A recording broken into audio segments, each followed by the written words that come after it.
नमस्कार दोस्तों, स्वागत है आपका द न्यूज़ लॉन्चर के इस यूट्यूब मंच पर।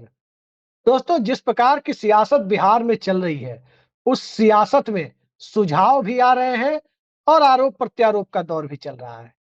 सदन की कार्रवाई भी 3:30 बजे तक के लिए स्थगित कर दी गई है और मुद्दा है बिहार के मुख्यमंत्री नीतीश कुमार के द्वारा राष्ट्रगान के कथित तौर पर किए गए अपमान का।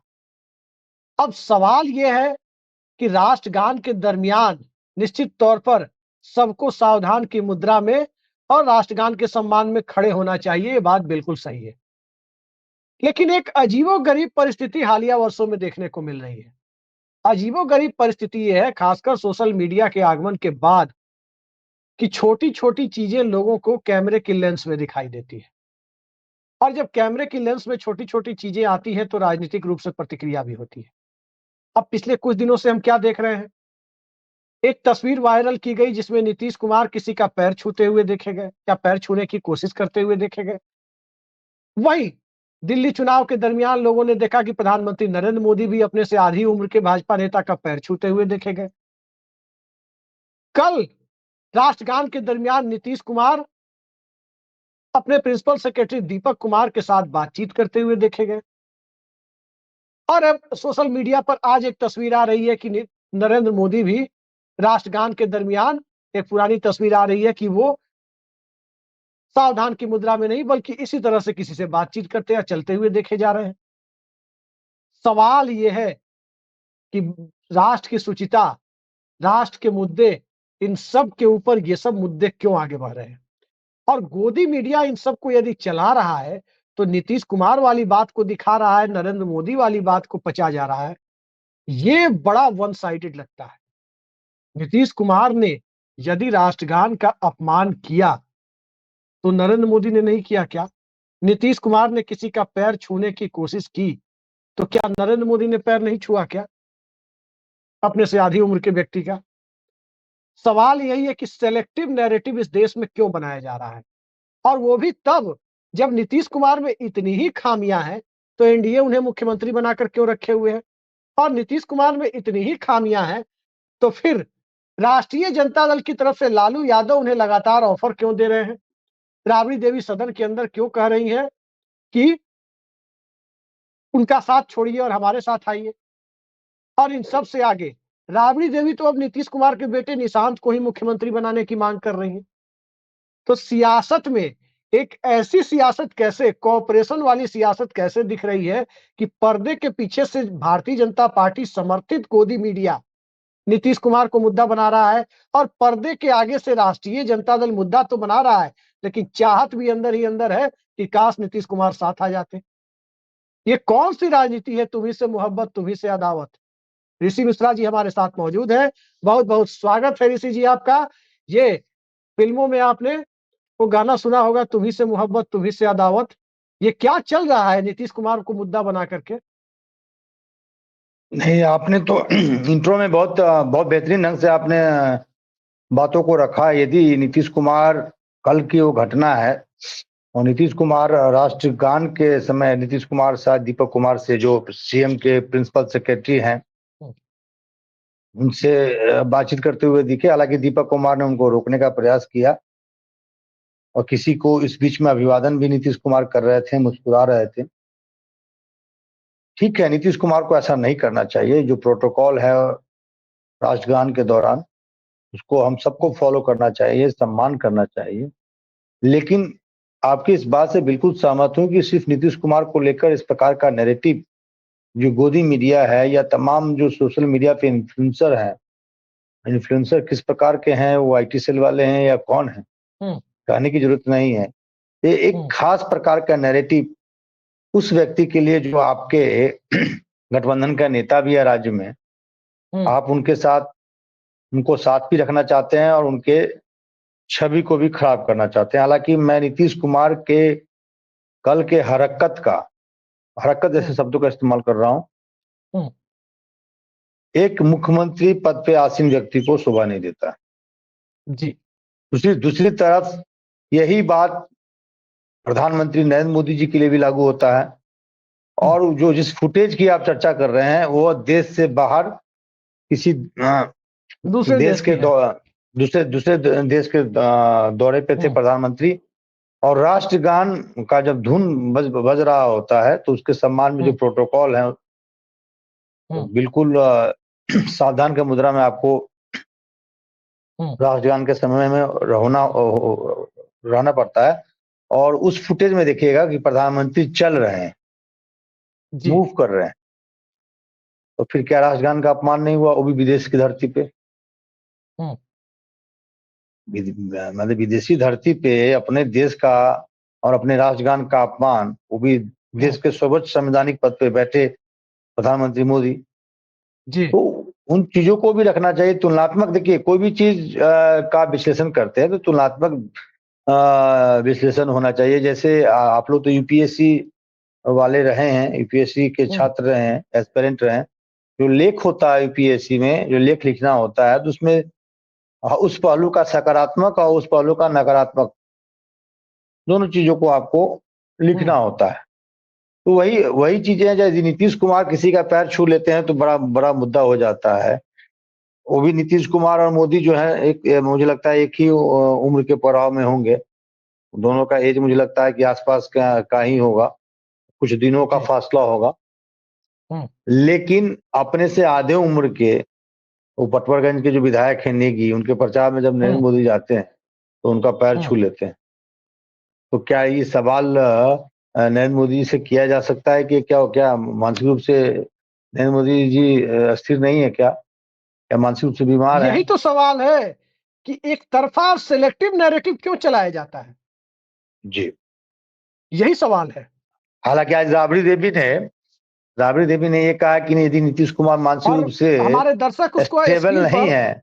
हमारे दर्शक उसको स्क्रीन पर देख भी पा रहे होंगे कि किस प्रकार से प्रधानमंत्री नरेंद्र मोदी विदेशी सरजमीन पर राष्ट्रगान के समय किस प्रकार से चलते हुए, मूव करते हुए दिखाई दे रहे हैं। हमारे दर्शक देख पा रहे हैं स्क्रीन पर कि क्या हो रहा है। जी ऋषि जी, और चीजें चल रही है, आप अंदाजा लगा सकते हैं कि क्या हालात है। और अब आपको क्या लगता है, बिहार की राजनीति में नीतीश कुमार को जो मुद्दा बनाया जा रहा है, इस मुद्दे का कितना लाभ भाजपा उठा पाएगी, जो सामने से नहीं, फ्रंट से नहीं, बल्कि पर्दे के पीछे से गोदियों की टीम के सहारे, गोदीगिरी करने वाले लोगों के सहारे नीतीश कुमार को घेर रही है। चलनी देखिए, हंसे सुपा के, जिसमें खुद 72 को छेद कहावत है बिहार में, सुने हैं ना, कि आप विदेशों में एक जाके वही हरकतें करते हैं, आप भी पैर छूते हैं किसी का, कैंडिडेट का। जैसे और देखिए, जी, जैसे जैसे जैसे चीन का विस्तारवादी सोच है, उसी तरह भाजपा का भी विस्तारवादी सोच है कि जो अपने एलायंस पार्टनर है उनको धीरे धीरे मतलब खत्म कर दो, खा जाओ या छोटा कर दो। और हिंदुस्तान के मानचित्र पे आप देखें तो तमाम राज्य जो हैं, अधिकतर राज्य बीजेपी सत्तासीन है वहां पे, या अपने अलायंस पार्टनर के पार्टी में झगड़ा लगा के वो तोड़ फोड़ करके आधे हिस्सों को अपने साथ मिला के सत्तासीन है। महाराष्ट्र में आप देख लीजिए, उद्धव ठाकरे, बाला साहब ठाकरे इनके पुराने साथी रहे हैं। जब उद्धव ठाकरे इनके सामने में समझौता नहीं किया तो उनके पार्टी को तोड़ दिया बीजेपी ने। हालांकि इसमें उद्धव ठाकरे की भी गलती है। यदि कोई आपके घर में सेंध लगा रहा है तो घर की सुरक्षा की जिम्मेवारी घर के मालिकों का है।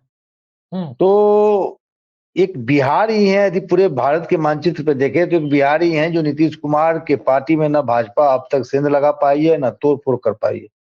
नीतीश कुमार उस उम्र के पड़ाव पे हैं और उस एक एज फैक्टर का फायदा उठाना चाहती है भाजपा। यह भाजपा दिखाना चाहती है जेडीयू के कैडर को, बिहार के आवाम को, कि नीतीश कुमार अब उस हालात में नहीं है जिस हालात में एक मुख्यमंत्री को होना चाहिए, एक राज्य के प्रशासक को होना चाहिए। राज्य चलाने की स्थिति में नहीं है मुख्यमंत्री, मानसिक रूप से बीमार है। और कल के फुटेज को देखिए ना, किस यही प्रकार से नैरेटिव वायरल सेट कर रहा है, किया जा रहा है। किया जा रहा है। ट्विटर को आप स्क्रॉल कीजिए, हर 2 पोस्ट के बाद वो वीडियो आ रहा है। अरे सर, आप ये देखिए ना, भारतीय जनता पार्टी ने राम प्रकाश गुप्त को मुख्यमंत्री बनाया था उत्तर प्रदेश में कल्याण सिंह के बाद, और क्या क्या खबरें प्लांट कराई जाती थी, क्योंकि उन्हें पद से हटाना था और उनकी जगह राजनाथ सिंह को मुख्यमंत्री बनाना था। तो बीजेपी ने वो काम किया। कैलाश जोशी के साथ मध्य प्रदेश में यही काम भारतीय जनता पार्टी ने किया, तब जनसंघ हुआ करते थे। खैर, भाजपा में इंटरनली भी भाजपा में यही होता था। सुषमा स्वराज और अरुण जेटली मिलके उमा भारती के विरुद्ध में स्टोरी प्लान करवाती थी, क्योंकि उमा भारती दिल्ली के लुटियंस की राजनीति को उतना नहीं समझती थी। लुटियंस की राजनीति के दोनों ये बादशाह थे, तमाम पत्रकारों से या बड़े संपादकों से इनके अच्छे रिलेशन थे। तो किस प्रकार से स्टोरी प्लांट करवाया जाता था उमा भारती के विरुद्ध में। तो ये राजनीति में होता है एक दूसरे को डिस्क्रेडिट करने का। तो ये राजनीति में है, तो इसमें नीतीश कुमार को संभल कर चलना होगा कि आपके जो मित्र हैं, आपके जो इलाज पार्टनर हैं, वही आपके सबसे बड़े दुश्मन है। जी। अच्छा ऋषि जी, कल हालांकि जो खबर हम लोगों ने दी थी, हालांकि नीतीश कुमार को इस प्रकार का हरकत नहीं करना चाहिए। राष्ट्रगान हो रहा है, आपको उसका सम्मान करना चाहिए। जी। अब फर्क है, नीतीश कुमार नरेंद्र मोदी में फर्क है, क्योंकि आज तक मुझे ये पता है कि नीतीश कुमार की डिग्री पे कभी सवाल नहीं उठाया गया, किसी ने नहीं उठाया, किसी ने आरोप नहीं लगाया। और जेपी आंदोलन के समय जब डिग्री जलाने की बात हुई तो नीतीश कुमार सबसे आगे थे, तो डिग्री थी तभी तो जलाया। मैं ये नहीं कह रहा कि नरेंद्र मोदी के पास डिग्री नहीं है, लेकिन उनकी डिग्री पर विपक्षी दलों ने सवाल उठाए।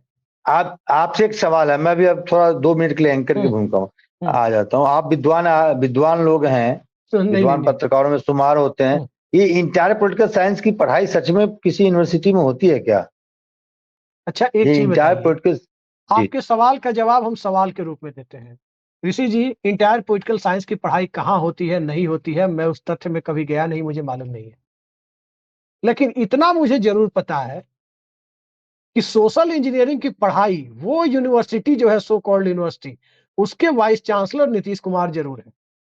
जब रामविलास पासवान को कमजोर करना था तो दलित में महादलित किया, लालू यादव की राजनीति को कमजोर करना था, यादव नेता में तब्दील करना था, तो पिछड़ा अति पिछड़ा किया। और अब कल जो खबर हम लोगों ने दी, कन्हैया बेलारी जी ने भी, मैंने देखा कि हम लोगों से पहले वो चला चुके थे। जो खबर हम लोगों ने दी उसके बाद तो खलबली मची हुई है कि जनरल कैटेगरी में 2 पार्ट ईडब्ल्यूएस आरक्षण में, एक को 6%, एक को 4% की तैयारी में लगे हुए हैं नीतीश कुमार। तो ये बताइए, जिस व्यक्ति ने इंटायर पॉलिटिकल साइंस की पढ़ाई नहीं की, इंजीनियरिंग की पढ़ाई की, सिविल इंजीनियरिंग की, और जिसके बारे में कहा जा रहा है कि उसका मानसिक स्वास्थ्य पर सवाल उठाए जा रहे हैं कुछ लोगों के द्वारा, विरोधियों के द्वारा और गोदी मीडिया के द्वारा भी, क्या वो व्यक्ति जिसका मानसिक स्वास्थ्य ठीक नहीं होगा, वो इतना बड़ा खेल करने की तैयारी कर रहा होगा? नहीं, देखिए, राजनीति के तो चाणक्य तो नीतीश कुमार हैं, और यदि लालू यादव, बीजेपी और नीतीश कुमार में तुलनात्मक देखे तो सबसे कम सामाजिक आधार होते हुए भी नीतीश कुमार इन दोनों पे भारी पड़ते हैं। तो कहीं ना कहीं उनके सूझबूझ का तो आपको उनके सूझबूझ का लोहा तो मानना पड़ेगा। और ये भी ईडब्ल्यूएस वाला जो मामला आया है, तो आप ईडब्ल्यूएस वाले मामले में यदि पैरामीटर पर देखें तो बाल की जो बात कर रहे हैं, बाल मतलब ब से ब्राह्मण, ल से लाला, तो सबसे अधिक फायदा तो इन्हीं को हो रहा है। और नीतीश कुमार का जो प्लान है ईडब्ल्यूएस को सब कैटेगराइज करने का, 6 और 4 में, जिनको 6 और फायदा हो 4 रहा है में, ज्यादा, उनको 4 में डालने की तैयारी। हाँ, तो बाल को 4 में, भूरा को 6 में, तो भूरा मतलब भूमिहार और राजपूत। तो भूमिहार और राजपूत किसके कोर वोट बैंक के हैं? जनरली बीजेपी के हैं। और इस मूव से कहीं ना कहीं वो भूरा तो उनसे छिटकने का संभावना, यदि थोड़ा भी बीजेपी अपोज करेगी तो भूरा तो कहेगा कि भाई मेरे पेट पे लात मार रहा है भाजपा, हमने इनके लिए पगड़ी बांध रखा सपोर्ट है। करेगी तो बाल छिटक जाएगा। अब सुनिए ना, भूरा कहेगी कि इनके लिए हमने बूथों पे पगड़ी बांध रखा है, लठ भाजते हैं बूथों पे, वोट दिलवाते हैं। और ये खासकर इन 2 कास्टों का क्या प्रभुत्व है आप जानते हैं, सिर्फ वोट नहीं डालते हैं, माहौल भी बनाते हैं। तो नीतीश कुमार एक तीर से कई शिकार करना चाहते हैं। सपोर्ट करोगे तो ठीक, नहीं करोगे तब ठीक, करते हो तब फंसोगे, नहीं करोगे तब फंसोगे। हाँ अच्छा, हाँ, एक चीज बताइए, उसमें भी नुकसान ना, उसमें भी नुकसान। एक चीज बताइए, मतलब नीतीश कुमार, यदि आप मानते हैं कि नीतीश कुमार अगर ये कदम उठाते हैं तो भूरा या बाल, ये पूरा भूरा बाल जो नीतीश को, भाजपा को वोट मिल रहा है, कोई एक भाजपा को गंवाना पड़ सकता है, क्या लगता है आपको? भाजपा किंग कर्तव्य विमुक्त स्थिति में आ जाएगी भाई साहब। यदि सपोर्ट करती है तो ब्राह्मण और कास्ट जो है नाराज हो जाएंगे। जो पैरामीटर है उसमें सबसे अधिक फायदा कास्टों को होती है। जनरली जो जमीन जो है, जमीन का जो क्राइटेरिया है उसको आप अध्ययन करें तो जमीन किनके पास है? सबसे अधिक भूमिहार राजपूतों के पास है। और उस जमीन वाले क्राइटेरिया में सबसे फायदा किनको होता है? कायस्थों को होता है, उसके बाद ब्राह्मणों को होता है, और सबसे कम फायदा भूमिहार राजपूतों को होता है। तो जो ये खेल नीतीश कुमार नहीं करने तो जा रहे ये हैं, बताइए उस पर तो एक डिटेल वीडियो हम करेंगे कि क्या है उसकी राजनीति, उसके पीछे का खेल। रविशंकर प्रसाद लॉ मिनिस्टर थे, वो भी कास्ट थे जब केंद्र ने किया, और एज इट इज अरे बिहार ने भी बिना कोई संशोधन के लागू कर दिया। लेकिन क्लॉज 10 में बिहार सरकार ने अधिकार रखा कि वो अपने क्राइटेरिया आप खुद तय करेगी। तो क्या उसी के अब तहत सब क्लॉज 10 के तहत फिर से क्राइटेरिया को रिराइट करने की तैयारी में है? अब बिल्कुल नीतीश कुमार को यदि कोई ऑपरेशन चिराग से डराएगा, कोई प्रशांत किशोर को खड़ा कर देगा, तो नीतीश कुमार भी तो ऑपरेशन चिराग करेंगे। तो अच्छा, इससे नीतीश नीतीश कुमार कुमार को फायदा क्या होगा? चलिए भाजपा का नुकसान होगा, नीतीश कुमार को क्या फायदा होगा? फायदा, आप देखिए नीतीश कुमार के यदि ये पूरे आप विधायकों का लिस्ट देख लीजिए या 2020 में कैंडिडेटों का लिस्ट देख लीजिए, उसमें कास्ट कितने हैं बता दीजिए आप हमको। Caste dominated seat caste BJP उन्हें देते ही नहीं है कास्ट लड़ने के लिए। कितने हैं? और सबसे अधिक चिंता हम हमारे अपने मित्र के लिए है। मैं दुखी हूँ, हमारे मित्र हैं अजय आलोक, बड़े बड़े मतलब भाव भंगिमा बना के टीवी डिबेट में वो मतलब लड़ते फिरते हैं बेचारे। अब ना उनको एमएलसी भाजपा बनाती है, ना विधायक की टिकट देगी। अब तो ये बुरा बाल आप कर दिए अलग अलग, बुरा बाल जो एक साथ था उसको अलग अलग कर दिए आप। अब बुरा नहीं, बाल हमारा आपका तो सबसे काला बाल है, भूरा बाल नहीं है, हमारा आपका काला बुरा बाल है। बुरा बुरा बाल सबसे अधिक ताकत भाजपा को देती है, और उसमें भी अब नीतीश कुमार झाड़ा लगाने जा रहे हैं। तो आप समझ सकते हैं। तो नीतीश कुमार ठीक है, देखिए कुछ कुछ ऐसे एक्टिविटी नहीं नहीं, नीतीश मेरा कुमार सवाल के ये था पब्लिक ऋषि जी डोम कि नीतीश कुमार के मानसिक स्वास्थ्य पर लोग सवाल उठा रहे हैं। तो जिसका मानसिक स्वास्थ्य ठीक नहीं होगा, वो इतना बड़ा मास्टर स्ट्रोक चलने की तैयारी करेगा? अरे भाई साहब, हम लोग अभी 36-37 साल के उम्र के होंगे, हम लोग जी भी कभी ऐसे हरकत कर जाते हैं, लगता है जैसे कोई 5 साल का बच्चा कर रहा हो। जी। अभी कल मैं साइकिल चला रहा था अपने भतीजे लोग के साथ, तो एक आदमी ने टोक दिया कि भाई अब तो साइकिल छोड़ दीजिए, बच्चों से को चलाने दीजिए। तो होता है ऐसे, देखिए इन सब चीजों पे आप मत जाइए। ये जी देखिए नीतीश कुमार ने ईडब्ल्यूएस को कैसे सब कैटेगराइज कर दिया, इस पे विचार कीजिए। कैसे दलित अभी में किया नहीं महादलित है, कर दिया, तैयारी है। ओबीसी में उसको उतार देंगे ना, जब सोच लिया नीतीश कुमार ने। इसमें ऐसी स्थिति है, हाँ कहो तब फंसो, ना कहो तब फंसो। एक बार मुझे याद है कि राजीव गांधी पार्लियामेंट में किसी सवाल को लेकर जवाब दे रहे थे, और सवाल करता थे राम जेठमलानी। तो राम जेठमलानी का सवाल का पैटर्न ऐसा था कि हाँ कहते तब फंसते, ना कहते तब फंसते। वही स्थिति नीतीश कुमार ने भाजपा के कर दी। चलिए आगे। जी। अच्छा ऋषि जी, बिहार में चुनाव अब करीब आ रहा है। अल्लाह वीरू, कांग्रेस के प्रभारी कृष्णा अल्लाह वीरू, वो कल अचानक पटना पहुंचे हैं। पूर्व अध्यक्ष राहुल गांधी से मिले हैं अखिलेश प्रसाद सिंह, और नए अध्यक्ष भी पटना पहुंच गए हैं। कांग्रेस ने कहा जा रहा है कि कई सारी टीमें बिहार में भेज दी है सीटों के सिलेक्शन के लिए। ए बी सी कैटेगरी में सीटें कैटेगराइज की जा रही है। क्या आपको लगता है कांग्रेस की इस बार जो तैयारी है, 100 सीटों की बात हो रही है, लेकिन मुझे लगता है कि 70 सीटों पर बीच का रास्ता निकल जाएगा। देखिए कांग्रेस कांग्रेस क्या कांग्रेस को 2020 से सबक सीख चुकी है, या कांग्रेस पार्टी ने वाकई अपने बेस को एक्सपेंड करने की दिशा में निर्णायक कदम बढ़ा दिया है? कांग्रेस के विगत एक हफ्तों में जो डेवलपमेंट हुए हैं, उस डेवलपमेंट का रिफ्लेक्शन ये हुआ है कि तत्कालीन प्रदेश अध्यक्ष अखिलेश प्रसाद सिंह को पदमुक्त कर दिया गया। उसके उसके पीछे की स्टोरी थोड़ा मैं बता दूं। जब प्रभारी नियुक्त किया गया तो अखिलेश प्रसाद सिंह को बताया नहीं गया, ना उनसे बातचीत की गई। कन्हैया कुमार का जब सदाकत आश्रम में प्रेस कॉन्फ्रेंस हुआ और कृष्णा अल्लावरू और कन्हैया कुमार ने संयुक्त प्रेस कॉन्फ्रेंस किया सदाकत आश्रम में, इस डेवलपमेंट की भी जानकारी अखिलेश प्रसाद सिंह को नहीं था, और अखिलेश प्रसाद सिंह किसी भी सूरत में कन्हैया को बिहार में एंट्री नहीं देना चाह रहे थे। और जिस प्रकार से बेतिया में जब ये पदयात्रा शुरू हुआ, तो उस पदयात्रा में आपने देखा होगा एनएसयूआई यूथ कांग्रेस के अलावा जो मेन कांग्रेस के तमाम कार्यकर्ता नेता थे वो मौजूद नहीं थे। और ऐसी चर्चा है कि अखिलेश प्रसाद सिंह ने तमाम वहां के लोगों को ये हिदायत दी थी कि इस पदयात्रा में आपको नहीं जाना, यानी पदयात्रा को फ्लॉप कराने की पूरी मतलब ये तैयारी हो चुकी थी। और कल जो हुआ है, राहुल गांधी से जब अखिलेश प्रसाद सिंह ने मुलाकात करके जब वो बाहर निकल रहे थे, तमाम पत्रकारों ने उनको जब घेरा, तो उसमें से एक पत्रकार है एबीपी के, उन्होंने जब उनसे सवाल किया कि क्या आप कांग्रेस में बने रहेंगे, तो ऐसे झल्ला गए जैसे कोई बच्चे के हाथ से चॉकलेट छीन लिया गया हो। कहते तुम पागल हो गए हो, कि पागल हो गए हो, कैसे सवाल करते हो। जी। और हालांकि राजेश राम ने अखिलेश प्रसाद सिंह से उनके घर पे मुलाकात की, और कल जो फोटो आया है शायद आपने देखा होगा, तो जी। राजेश राम के चेहरे पे चमक था और अखिलेश प्रसाद सिंह के चेहरे से चमक गायब थी।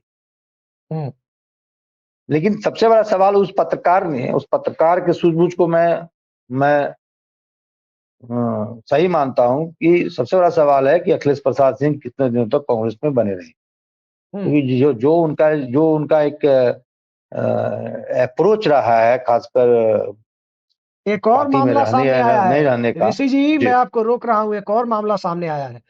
26 जनवरी 2002 को गणतंत्र दिवस के अवसर पर झंडा फहराने के दरमियान गांधी मैदान में राष्ट्रगान हुआ, और राष्ट्रगान के दरमियान लालू यादव और राबड़ी देवी दोनों कुर्सी पर बैठे हुए थे, खड़े नहीं हुए थे। ये मामला भी बिहार के एक वरिष्ठ पत्रकार हैं, बड़े न्यूज चैनल में है, उन्होंने ट्वीट किया है और इस पूरे मामले की जानकारी दी है। अरे हो तो जाती है, दरअसल आज देखिए जो मुद्दा बनाया जा कोई रहा भी है, व्यक्ति, ये कोई मुद्दा कोई नहीं भी है। हाँ, नीतीश कुमार को एहतियात बरतनी चाहिए, ये जरूर है। कोई पार्टी का नेता नहीं कहता है कि ये देशद्रोही है। कोई हिंदुस्तानी कोई देशद्रोही हो सकता है क्या? कोई नहीं। ऐसा हिंदुस्तान में कोई व्यक्ति हो जो अपने राष्ट्रगान का अपमान करेगा, सोच समझ के राष्ट्रगान का अपमान करेगा, एक रणनीति के जी। तहत राष्ट्रगान का अपमान करेगा? कभी नहीं। चाहे वो भाजपा के नेता हो या कांग्रेस के नेता हो या राजद के नेता हो या जेडीयू के नेता हो, हर एक पार्टी के नेता और कार्यकर्ता को अपने देश से प्रेम है। ये तो राजनीति एक दूसरे पे आप कीचड़ नहीं, उछालते हैं कि लेकिन एक नीतीश कुमार फैक्ट ने है सर, राष्ट्रगान का। एक फैक्ट है कि राष्ट्रगान और राष्ट्रीय ध्वज को लेकर किसी को आपत्ति रही है तो वो संघ रहा है, आरएसएस रहा है। ये भी जान लीजिए, लंबे समय तक वहां राष्ट्रीय ध्वज नहीं फहराया गया, और कई लोग सवाल उठाते रहे कि पंजाब, सिंध, गुजरात, मराठा, ये राष्ट्रगान में सिंध शब्द का जिक्र क्यों है, जब सिंध भारत का हिस्सा नहीं। कई लोग ये सवाल उठाते थे। तो देखिए, सवाल उठाने वाले ही उन्हीं के समर्थक गोदीगिरी कर रहे हैं टीवी पर बैठ के, तमाम तरह के लोग। करने अब देखते हैं क्या अब होता है करने दीजिए। टीवी पर, कैसे कैसे कैसे एंकर मोहतरमा लोग हैं टीवी पर, एंकरनी लोग, जो आप देख सकते हैं कि जब ट्रिपल तलाक के मुद्दे पर चिल्ला रहे थे, खूब चिल्ला रहे थे, अब उसके आगे हम नहीं कहेंगे, हमारे दर्शक समझते हैं कि क्या होता है। अब छोड़िए किसी के पर्सनल मामले में क्या बोल। नहीं नहीं, इसलिए हम कहेंगे आगे हम नहीं कहेंगे जी। ऋषि जी, ये बताइए, ये एक भोंपू हो गया है गोदी मीडिया, और गोदी मीडिया करता क्या है, बिना सवाल के सवाल बनाता है। अर्थव्यवस्था पर कोई डिबेट आपने देखी? बेरोजगारी पर कोई डिबेट देखी? मानव विकास सूचकांक पर कोई डिबेट देखी? प्रेस फ्रीडम इंडेक्स पर कोई डिबेट देखी? भारत में शिक्षण संस्थाओं की गिरती स्थिति पर, स्कूल ड्रॉप आउट पर कोई डिबेट आपने देखी? डिबेट क्या हो रहा है? सुनीता विलियम्स अंतरिक्ष में जा रही है, यहाँ लोग कब्र खोद रहे हैं, ये हालत है। इसी पर डिबेट हो रहा है। और ऊपर से देखिए, तमाम ऐसी एंकरनियां हैं जो टीवी पर बैठ करके गेस्ट का अपमान करती है। मतलब वो गेस्ट बेचारे भद्र पुरुष हैं या भद्र महिलाएं हैं जिनका अपमान करते हैं कुछ एंकरनियां बैठ करके। पता चला गलती से भी, ध्यान रखिए, गलती से भी उसमें से कोई भी एक निकल गया खाटी बिहारी, तो आप समझ सकते हैं। हाँ, मैं मजाक नहीं कर रहा हूं, जिस तरह से ये लोग व्यवहार करते हैं। आप टीवी चैनल पे गेस्ट बुलाते हैं क्या उनको अपमान करने के लिए? तरह तरह के प्रोपेगेंडाधारी बैठ करके, अरे डिबेट करना कीजिए। नीतीश कुमार के शासनकाल के तमाम फेलियर है, डिबेट कीजिए। हम खुद कहते हैं इस बात को कि नीतीश कुमार के पहले 5 साल के शासनकाल के बाद 2010 से 2025 के बीच मुझे खुद कुछ उल्लेखनीय दिखाई नहीं दिया है जिसकी चर्चा हम कर सके। एक ऐसा काम बता दीजिए 15 साल में जो नीतीश कुमार ने ढंग का किया हो 2010 से 2025 के बीच में, उसकी आलोचना होनी चाहिए। 5 साल का ढोल कब देखिए, तक पीटेंगे नीतीश कुमार? लेकिन मुख्य विपक्षी दल को देखिए, मुख्य विपक्षी दल भी जिस ढंग से मुद्दे को लेकर आने चाहिए, उसकी पार्टी से 2 वॉइस निकलती है। पिताजी कहते हैं कि स्वागत है, दरवाजा खुला हुआ है। राबड़ी देवी सदन में कहती है कि आ जाना चाहिए आपको हमारे साथ, उनका साथ छोड़िएगा तब ना हम साथ देंगे। और तेजस्वी जी सड़क पर निकल रहे हैं। पहले अपनी पार्टी के अंदर तो एक लाइन बनाइए। भारतीय जनता पार्टी के देखिए, अंदर ये स्थिति है कि जब नीतीश कुमार विपक्ष में होते हैं तो अलग भाषा, साथ में हो गए हैं तो अलग भाषा, ये बनी हुई है। और जनता की स्थिति और विचित्र है, क्योंकि ये दोनों पार्टियां एक सरकार की प्रशंसा करेंगी, एक सरकार की विरोध करेंगी। जिसके साथ अरे नीतीश चुनाव लड़ेंगे वो प्रशंसा करेंगी, जिसके विरोध में हर चुनाव पार्टी लड़ेंगे वो गाली बकेगी चुनाव में। लेकिन हर पार्टी में यही स्थिति है। जनता इस बार पूछेगी कि अच्छा, इन 5 सालों के दरमियान आप सभी सत्ता में रहे हैं, बारी-बारी से सब मलाई खाए हैं और यहाँ आकर विरोध कर रहे हैं। इस कल 5 राबड़ी साल में तो देवी तो सबकी स्थिति अजीब है। कल राबड़ी देवी यही ना कह रही थी कि पहले कांग्रेस हुँ, को बर्बाद किया, वहां मलाई खाया अशोक चौधरी को लेकर, अब जेडीयू को बर्बाद करने के लिए आए हैं, जेडीयू में माल खा रहे हैं, छाली हुँ, काट रहे हैं और जेडीयू को बर्बाद।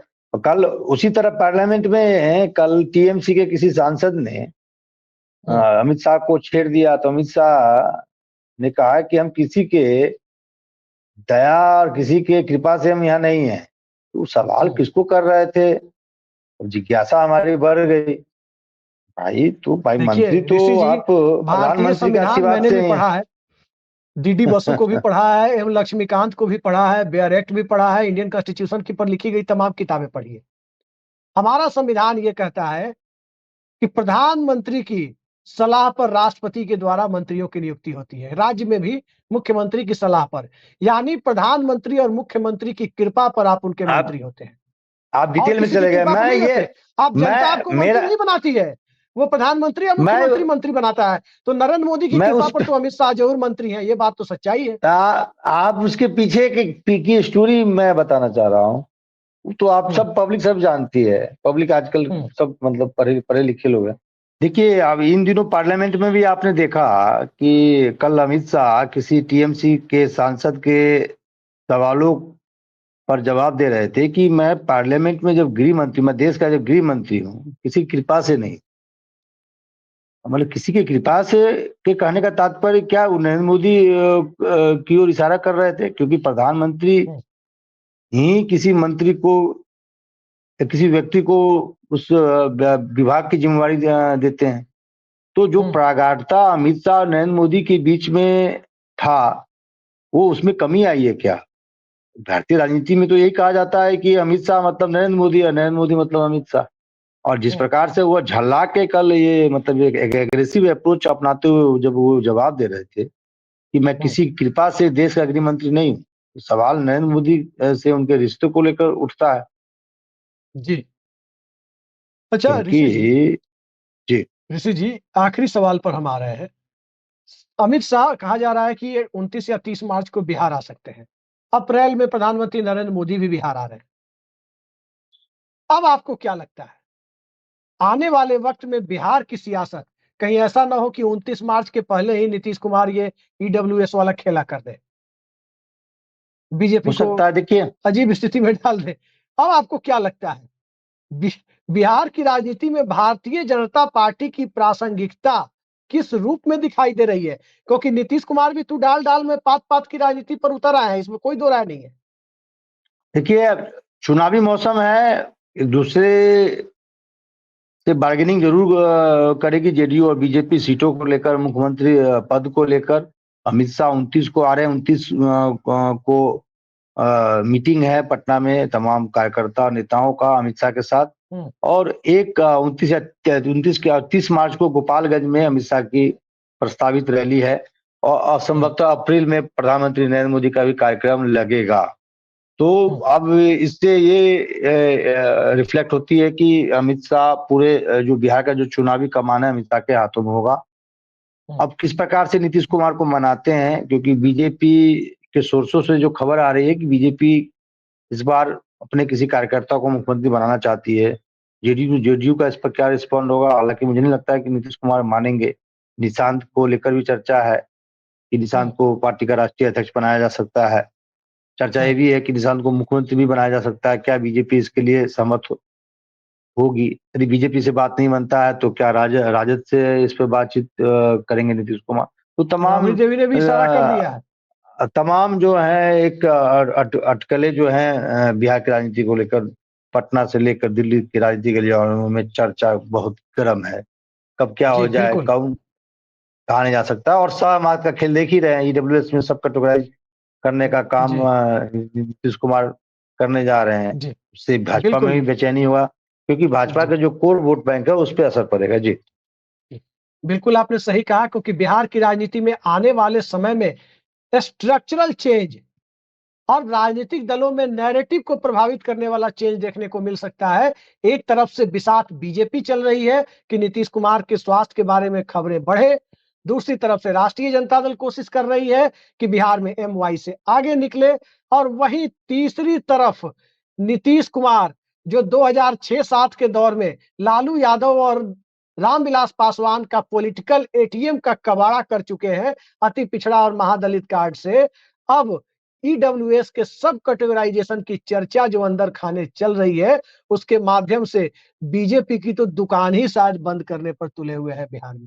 अब देखते हैं, सियासत है, इसका क्लाइमेक्स और एंटी क्लाइमेक्स दोनों का इंतजार करना चाहिए। लेकिन ध्यान रखिए, क्लाइमेक्स और एंटी क्लाइमेक्स की चर्चा के बीच जो राजनीतिक खिलाड़ी है वो नीतीश कुमार है, ये भी ध्यान रखना जरूरी है। और नीतीश कुमार के बारे में ना तो ऋषि मिश्रा बता सकते हैं, ना अभिषेक कुमार बता सकते हैं कि सियासत का कौन सा रुख किस करवट ऊंट बैठेगा, ये कोई नहीं बता सकता सिवाय नीतीश कुमार के। तो आने वाले वक्त में क्या होगा, हम सिर्फ इस पर एक एनालिसिस अलग अलग पार्टियों के सूत्रों के हवाले से जो जानकारी मिलती है वही आप तक ला सकते हैं। और एक बहुत बड़ा सत्य है जो नीतीश कुमार के बड़े से बड़े विरोधी अक्सर कहते हैं कि वो 15 मिनट यदि राजनीति कर देते हैं तो अगले 2 से 3 साल की राजनीति वो कर देते हैं। तो क्या 15 मिनट छोड़िए, 15 सेकंड की नीतीश कुमार की जो हरकतें हैं, वो सुर्खियां बटोर लेती है, तो क्या वाकई वो 15 मिनट की राजनीति करने की स्थिति में अब है? यही तो सवाल है, जो लोग जानना चाहते हैं। तो चलिए देखते हैं, उस सवाल का जवाब किस रूप में सामने आता है। चर्चा होते ही नीतीश कुमार की हमारे ऋषि मिश्रा जी ने चश्मा पहले ही पहन लिया। अब देखते हैं, उनको डर होगा कि कहीं चश्मा इनका छुपा ना दे नीतीश कुमार, आपके अगल-बगल में तो नहीं है, तो चश्मा इनका नहीं छुपाएँगे, वो विजय चौधरी का ही चश्मा छुपाते हैं। खैर, बहुत-बहुत धन्यवाद ऋषि जी, आपने समय निकाला। नमस्कार।